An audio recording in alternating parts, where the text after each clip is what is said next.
L-eks Konslu Malti f'Shanghai Aldo Cutajar kif ukoll il-mara tiegħu Isabel Cutajar ngħataw il-libertà proviżorja kif il-ħamis ssoktat il-kumpilazzjoni tal-evidenza fil-konfront tagħhom.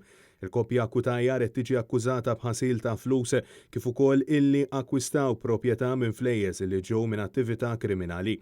Madankollu l-akkużati qed jgħidu li huma għandhom kollox irregolarizzat inkluż il-kont ta' 300,000 euro li kienu fetħu f'Dubaj.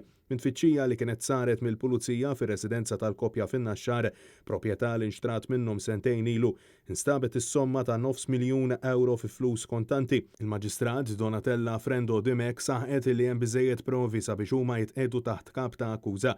Fil-waqt li mingħajr l-oġġezzjoni tal-prosekuzzjoni, il-koppja ngħatat il-libertà proviżorja fuq depożitu ta' €20,000 u garanzija personali ta' €50,000.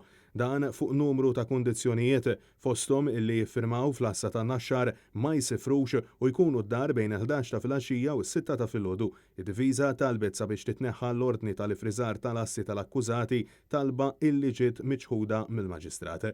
Aldo Cutajar illi jiġġieħu l-kap ta' ċivil Mario Cutajar fl-2018 kien inħatar bħala s-suċċessur ta' Saj Mizzi, il-mara tal-eks Ministru Konrad Mizzi. Għall-koppja qed jidhru l-avukati Roberta Bonello u Simon Mikallef Stafraċ fil-waqt li l-prosekuzzjoni qed titmexxa mill-ispettur Lian Bonello. Il-każ mistenni jkompli fis-6 ta' Ottubru.